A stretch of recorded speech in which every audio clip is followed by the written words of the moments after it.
La adopción.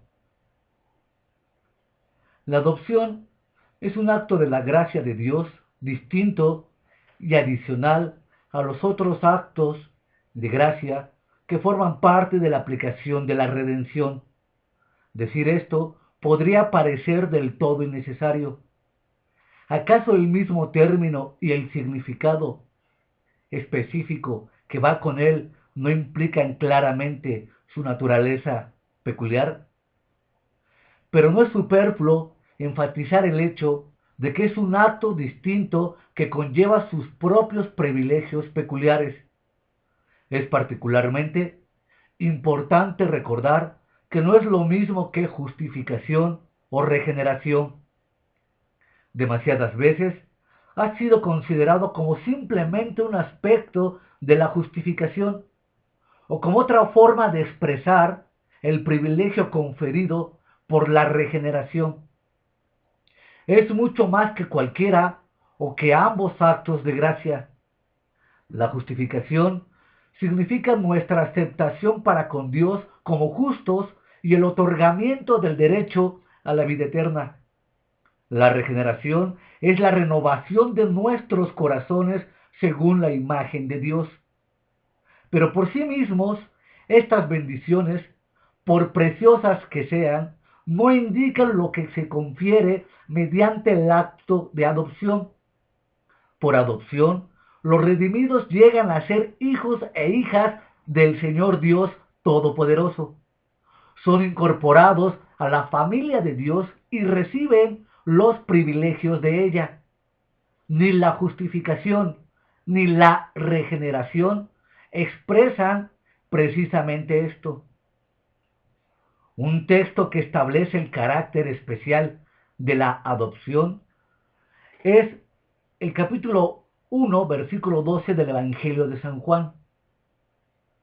Mas cuantos le recibieron, a los que creen en su nombre, les dio el derecho de ser hijos de Dios. Llegamos a ser hijos de Dios porque se nos otorga un derecho o se nos confiere una potestad. Y esto se da a aquellos que creen en el nombre de Jesús. Y solo en el nombre de Jesús. Pero hay algunas cosas que decir acerca de la relación de la adopción con otros actos de la gracia. Número 1. Aunque la adopción es distinta, nunca se puede separar de la justificación y de la regeneración. La persona justificada siempre es receptora de la filiación, y los que reciben potestad de ser hechos hijos de Dios son los que, como se indica en el capítulo 1, versículo 13 del Evangelio de San Juan, no nacen de la sangre, ni por deseos naturales, ni por voluntad humana, sino que nacen de Dios. Número 2. La adopción es, como la justificación, un acto judicial. En otras palabras, es el otorgamiento de una posición o de un puesto, no la generación dentro de nosotros de una nueva naturaleza o carácter. Tiene que ver con una relación y no con la actitud o disposición que nos capacita para reconocer y cultivar esta relación. Número 3. Los adoptados en la familia de Dios reciben asimismo el espíritu de adopción mediante el cual pueden reconocer su filiación y ejercitar los privilegios que acompañan al mismo. Ustedes ya son hijos. Dios ha enviado a nuestros corazones el espíritu de su Hijo, que clama, Abba, Padre. La epístola a los Gálatas, en el capítulo 4, versículo 6, y Romanos, capítulo 8, versículo 15 y versículo 16. El espíritu de adopción es la consecuencia, pero esto no constituye la adopción por sí misma. 4. Hay una estrecha relación entre adopción y regeneración. Tan estrecha es esta relación que algunos dirían que somos hijos de Dios tanto por participación de la naturaleza como por acta de adopción. Hay evidencia escritural que podría apoyar esta inferencia. Existen dos fórmulas por las que podemos llegar a ser miembros de una familia humana. Podemos nacer en su seno o podemos ser adoptados en el seno de ella. Lo primero es por la regeneración natural. Lo segundo es por una acción legal. Puede que la Escritura nos presente como entrando en la familia de Dios por regeneración o por adopción. Sin embargo, esto no parece concluyente. En todo caso, hay una interdependencia muy estrecha entre el acto generador de la gracia de Dios, la regeneración, y el de adopción. Cuando Dios adopta a hombres y mujeres en su familia, Él asegura no solo que se puedan tener los derechos y privilegios de hijos e hijas suyos, sino también la naturaleza o disposición congruente con tal posición. Esto lo hace mediante la regeneración, lo renueva según su imagen, que comprende su conocimiento, justicia y santidad. Dios nunca tiene en su familia a los que son ajenos a su ambiente, espíritu y posición. La regeneración es el prerequisito de la adopción. El mismo Espíritu Santo que nos regenera es también enviado a los corazones de los adoptados, que claman, Abba, Padre.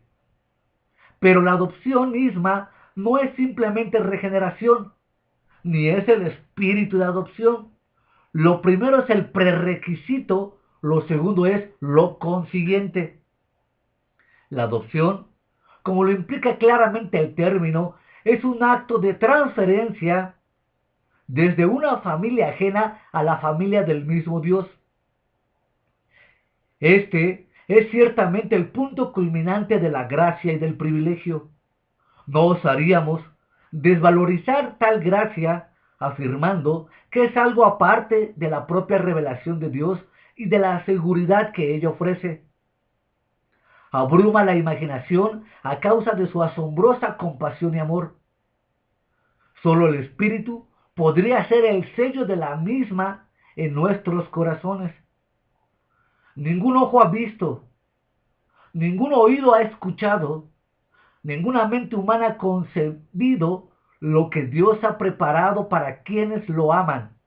Primera de Corintios capítulo 2, versículos 9 y 10. Es sólo cuando la convergencia del testimonio de la revelación y el testimonio interior del Espíritu ocurre en nuestros corazones que podemos escalar este pináculo de la fe y decir con confianza y con amor, confiados, Abba, Padre. La adopción tiene que ver con la paternidad de Dios en relación con los seres humanos. Cuando pensamos en la paternidad de Dios, es necesario hacer ciertas distinciones. Existe, primeramente, la paternidad de Dios que es exclusivamente trinitaria. La paternidad del Padre, la primera persona de la Trinidad, en relación con el Hijo, la segunda persona. Esto se aplica solo a Dios Padre en su eterna y necesaria relación con el Hijo y solo con el Hijo. Es única y exclusiva. Nadie, ni siquiera el Espíritu Santo, es el Hijo en este sentido. No se aplica ni a ángeles ni a seres humanos. En la teología moderna se dice a veces que los seres humanos, por la adopción, llegan a participar de la filiación de Cristo y así entran en la vida divina de la Trinidad. Esta es una confusión grave, un gran error. El eterno Hijo de Dios es el unigénito y nadie participa en esta filiación. Así como Dios Padre no es el Padre de nadie, más en el sentido en que es el Padre del unigénito y eterno Hijo. En relación con los seres humanos, hay lo que a veces ha recibido el nombre de la paternidad universal de Dios. Es cierto que hay un sentido en el que se puede decir que Dios es el Padre de todos los humanos. Desde la perspectiva de su creación y providencia, Él otorga vida y aliento y todas las cosas a todos los seres humanos. En Él todos vivimos, nos movemos y existimos. Es en esta relación particular que se hace referencia a Él en pasajes como Hechos, capítulo 17, versículo 25 y 29, Hebreos, capítulo 12, versículo 9, y Santiago, capítulo 1, versículo 18. Dado que de Él somos descendientes, que Él es el Padre de los espíritus y que creó las lumbreras celestes, puede ser escritural referirse a esta relación que Dios tiene con todos los seres humanos en la creación y la providencia como una paternidad y por tanto de paternidad universal. Existen otros pasajes en la Escritura que parecían hablar de manera más explícita de esta relación en términos de paternidad, pero cuando se examinan con cuidado, se puede mostrar en algunos casos que no se refieren a esta paternidad y con otros más probablemente se refieren a una paternidad mucho más específica y restringida. ¿No nos creó un solo Dios? No es cosa en absolutamente cierta que la alusión sea a la creación original y a Dios como Padre de todos los seres humanos en virtud de la creación. Lo que necesita observarse, en todo caso, es que en la relativa cuestión de la Escritura, es que ella hace referencia a la relación que tiene Dios con los seres humanos a causa de la creación y de la providencia general. Se habla en términos de paternidad de Dios. El término Padre, aplicado a Dios, y el título Hijo de Dios, aplicado a los seres humanos, se reservan uniformemente en la Escritura por aquella relación por particular que queda constituida por la redención y la adopción. Esto nos enseña la lección de que el gran mensaje de la Escritura tocante a la paternidad de Dios y el mensaje resumido en un texto como y ustedes no recibieron un espíritu que de nuevo los esclavice al miedo, sino el espíritu que los adopta como hijos suyos y les promete clamar Abba, Padre. Romanos capítulo 8, versículo 5. O en la oración que Jesús enseñó a sus discípulos a orar, Padre nuestro que estás en el cielo. Mateo capítulo 6, versículo 9. No es la de paternidad universal de Dios, sino el mensaje de aquella relación de lo más específico e íntimo que Dios establece con los que creen en el nombre de Jesús. Ofrecer el mensaje de la paternidad universal de Dios en lugar de aquella que está constituida por la redención y la adopción equivale a anular el Evangelio. Significa la degradación de esta relación de lo más elevado y valioso al nivel de aquella relación que todos los seres humanos sustentan con Dios por creación. En resumidas palabras, significa privar al Evangelio de su significado redentor y alienta a los seres humanos a seguir creyendo en el engaño de que nuestra condición de criaturas garantiza nuestra adopción en la familia de Dios. La gran verdad de la paternidad de Dios y de la filiación que Dios otorga a los seres humanos es una verdad que pertenece a la aplicación de la redención. No es más cierta con respecto a todos los seres humanos que lo son el llamamiento eficaz, la regeneración y la justificación. Dios llega a ser el padre de su propio pueblo por el acto de la adopción. Es la maravillosa de esta gracia que hizo el apóstol Juan exclamar: fíjense qué gran amor nos ha dado el Padre, que nos llame hijos de Dios. Primera de Juan, capítulo 3, versículo 1. Y para asegurar a sus lectores que este privilegio es algo que se tiene al presente y no solo como algo que es para el futuro, añade inmediatamente: y lo somos, para indicar la división que ahora existe entre los seres humanos. Continúa diciendo: el mundo no nos conoce precisamente porque no conoció a Él. Para que no haya ninguna duda en cuanto a la realidad de la filiación que ha sido otorgada, sigue añadiendo: queridos hermanos, ahora somos hijos de Dios. Juan demuestra que, habiendo meditado y aprendido bien las mismas palabras del Señor cuando dijo: y el que me ama, mi Padre lo amará. El que me ama obedecerá mi palabra, y mi Padre lo amará, y haremos nuestra vivienda en él. Juan capítulo 14, versículo 21 y 23. Y ahora se encuentra escribiendo su primera epístola. Su corazón se llena de asombro al ver lo que el amor del Padre nos ha otorgado. Fíjense qué gran amor nos ha dado el Padre. Es específicamente la gracia del Padre. Juan no deja de estar asombrado y nunca dejará de estarlo.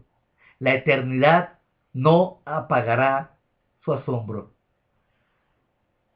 Dios llega a ser el padre de su propio pueblo por medio del acto de adopción. Es específicamente Dios el Padre el agente de este acto de gracia. Fíjense qué gran amor nos ha dado el Padre, que se nos llame hijos de Dios, y lo somos. Primera de Juan capítulo 3, versículo 1. Surge la pregunta: ¿quién debe ser considerado el padre de aquellos que ha sido adoptado en la familia de Dios? ¿Será Dios visto como las tres personas de la Trinidad, o será específicamente Dios el Padre?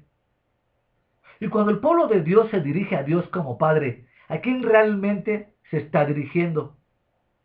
¿Es a la Trinidad completa, Padre, Hijo y Espíritu Santo? ¿O es al Padre como la primera persona de la Trinidad? Es en esta pregunta a la que debemos dirigir nuestra atención. Hay diversas consideraciones procedentes de las Escrituras que nos indican que Dios Padre es el que es el Padre, y que por adopción los hijos del pueblo de Dios vienen a ser hijos de la primera persona de la Trinidad. Por lo menos la Escritura indica que cuando se contempla la paternidad de Dios en relación con los seres humanos, es específicamente el Padre quien entra en esta relación con ellos. El título Padre es el nombre característico de la primera persona de la Trinidad. Este título le pertenece a Él en primer lugar, porque en las interrelaciones de las personas de la deidad, únicamente Él es Padre. Así como únicamente la segunda persona es Hijo y la tercera persona únicamente es Espíritu Santo. Cuando nuestro Señor habló del Padre y se dirigió a Él, fue siempre en la primera persona de la Trinidad a quien tenía en mente. La primera persona es la única, que es el Dios y Padre de nuestro Señor Jesucristo. En Juan capítulo 20, versículo 17, encontramos palabras muy instructivas de parte de nuestro Señor. Juan nos relata que Jesús le dijo a María Magdalena: suéltame, porque todavía no he vuelto al Padre. Ve más bien a mis hermanos y dile: vuelvo a mi Padre, que es Padre de ustedes, a mi Dios, que es Dios de ustedes.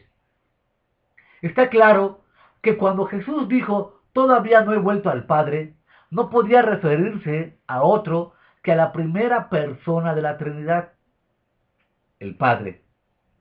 Luego, cuando prosigue: vuelvo a mi Padre, no significa otro más que la primera persona, porque solo al Padre podía Jesús llamar mi Padre.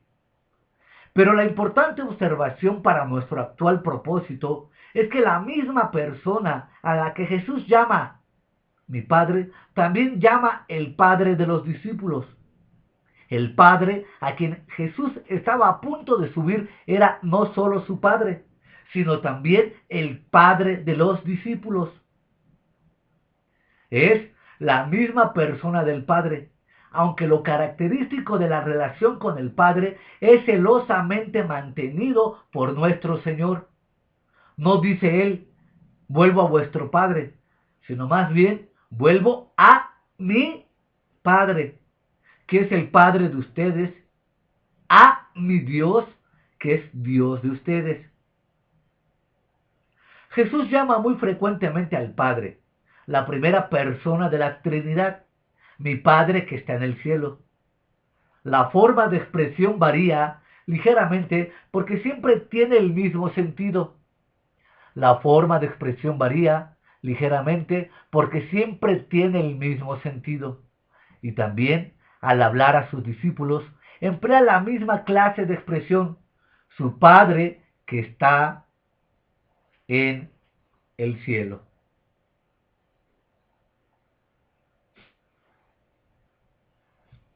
Cuando Jesús se refiere a su propio Padre en el cielo, no puede referirse a otro que al Padre. Por ello, la similitud de expresión en el título su Padre que está en el cielo nos conduce a la conclusión de que está a la vista la misma persona y que es el Padre quien es contemplado como Padre de los discípulos.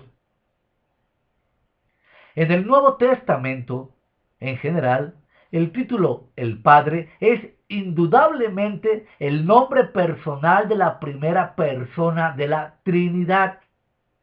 En las epístolas de Pablo, con mucha frecuencia se usa el título Dios.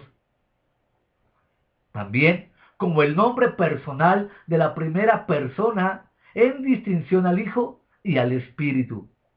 En diversos pasajes también la primera persona recibe el nombre de el Dios y Padre de nuestro Señor Jesucristo. Compárese Romanos capítulo 5 versículo 6, Segunda de Corintios capítulo 1 versículo 3, Segunda de Corintios capítulo 11 versículo 31, la epístola a los Efesios capítulo 1 versículo 3, la epístola a los Colosenses capítulo 1 versículo 3, la epístola de Primera de Pedro capítulo 1 versículo 3. No puede dudarse de que se trata del Padre en distinción al Hijo y al Espíritu.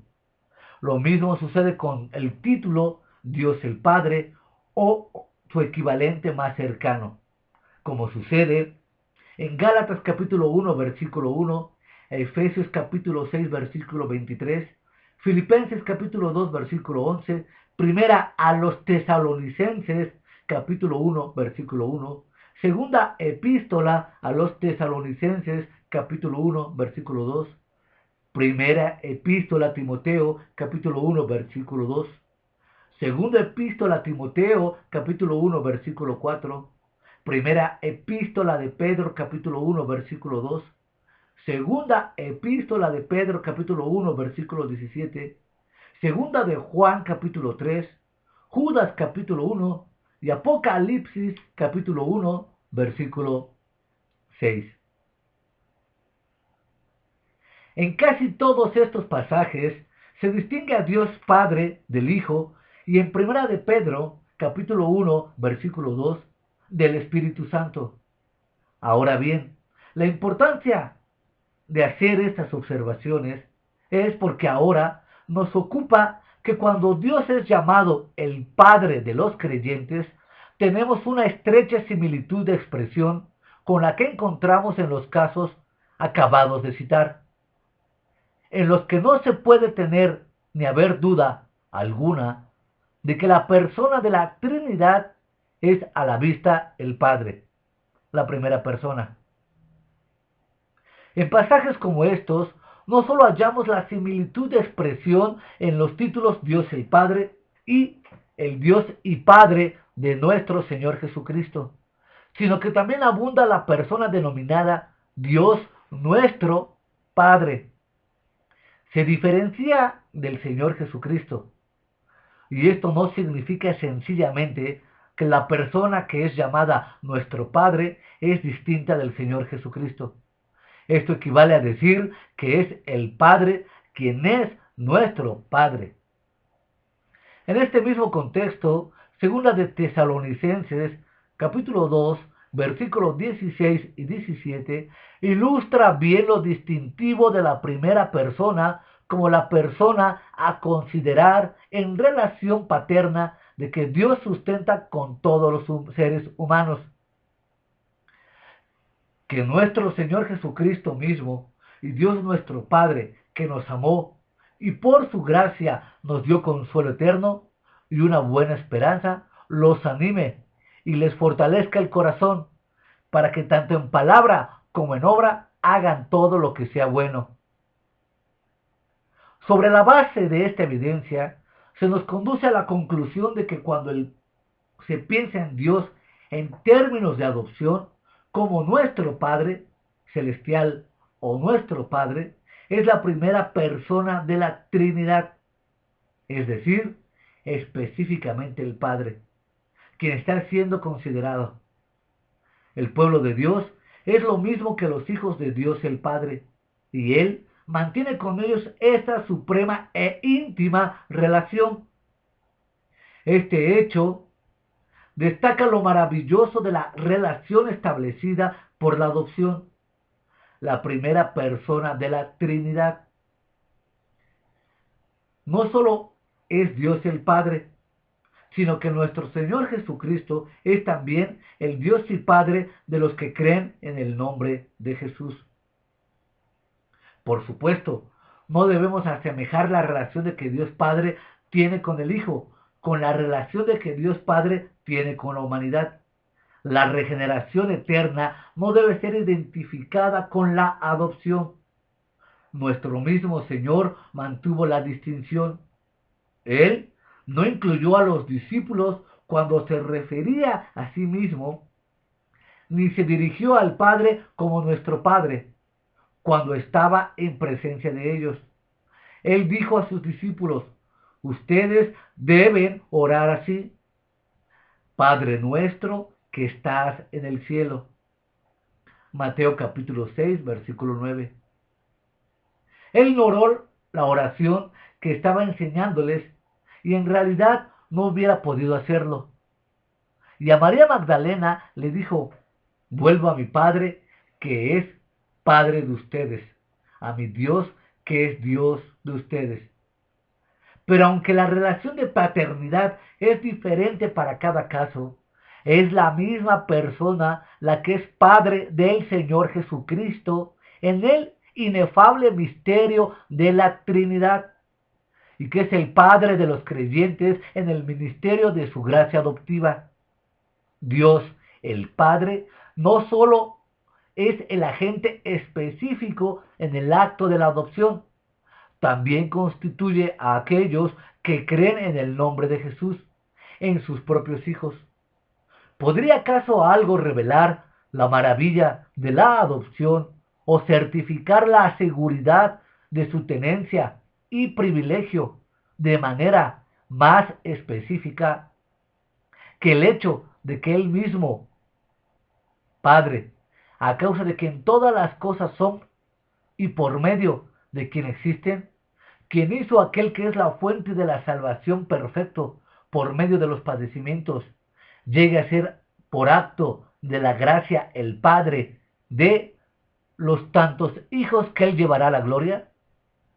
Y esta es la razón por la cual el autor mismo de la salvación no se avergüenza de llamarlos hermanos, y que pueda alegrarse con gozo indescriptible.